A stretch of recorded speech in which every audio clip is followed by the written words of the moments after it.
இலங்கையிலயும் முருகர் வழிபாடு அப்படின்ற ஒரு விஷயம் அதாவது தமிழ்நாட்டை விட இலங்கையில இருக்கவங்கள ஒரு ராஜாவா கும்பிடுறாங்க முருகரை.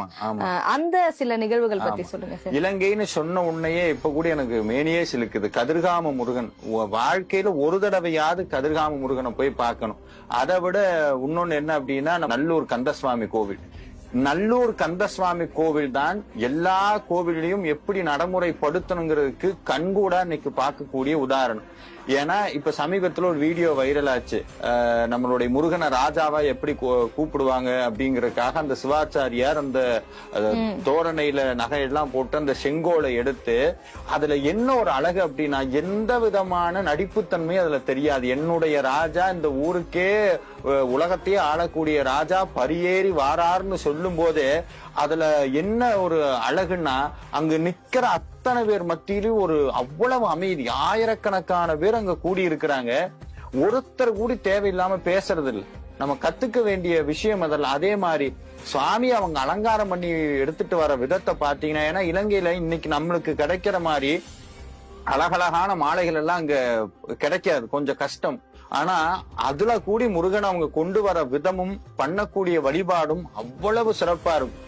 இன்னைக்கு வெளிநாட்டுல போய் நிறைய சிவாச்சாரியார்கள் கும்பாபிஷேகம் எல்லாம் பண்றது இன்னமும் சிவ ஆகமத்தை அவ்வளவு தெளிவா பண்ணக்கூடிய பகுதி இலங்கையில தான். இலங்கை சிவாச்சாரியார்கள் தான் இருக்காங்க.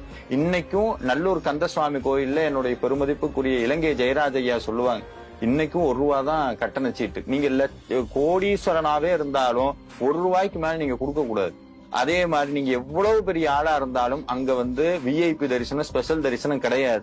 சட்டையை கட்டிட்டு தான் வரணும். அங்க என்ன நடைமுறையோ அங்கதான். இப்படி எல்லாம் கொண்டாடுறங்காட்டி தான் முருகன் அங்க ராஜாவா இருக்கிறார்.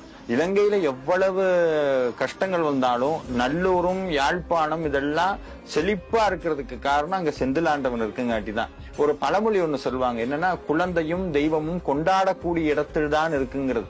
நம்ம தமிழ்நாட்டுல கடவுளை எப்படி பார்க்கிறாங்க அப்படிங்கிறது பொதுமக்கள் கிட்டே விட்டுறேன். அந்த கோயில் அவங்கவுங்க எல்லாரும் கோயிலுக்கு போறாங்க. ஒரு தடவையாவது யாழ்ப்பாணத்துல போய் அந்த நம்மளுடைய யாழ்ப்பாண கோயிலும் நல்லூர் கந்தசுவாமி கோயிலும் போய் பாருங்க. அதே மாதிரி நம்மளுடைய கதிர்காமம் எடுத்துட்டீங்கன்னா அது புத்தர்களுடைய புத்த பிட்சுக்கள் கையில இருந்தாலுமே இன்னைக்கும் அதை ஓரளவுக்காவது சிறப்பா கொண்டாடிக்கிட்டு இருக்காங்க.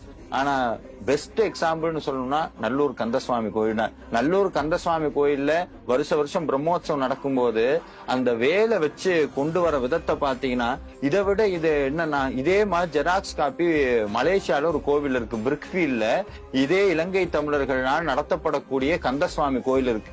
நான் மலேசியால நிறைய கோயிலுக்கு போனேன். ஆனா அந்த கந்தசுவாமி கோயிலுக்குள்ள போனா மட்டும் நம்மள அறியாம மனசு அமைதியாயிரும். நினைச்சாலும் பேச தோணாது. அங்க இன்னைக்கும் முருகனுடைய வேல் தான் மூலவரா இருப்பாரு, விக்கிரகம் கிடையாது. வேல் தான் அங்க வச்சு பூஜை பண்றாங்க நல்லூர் மாதிரியே.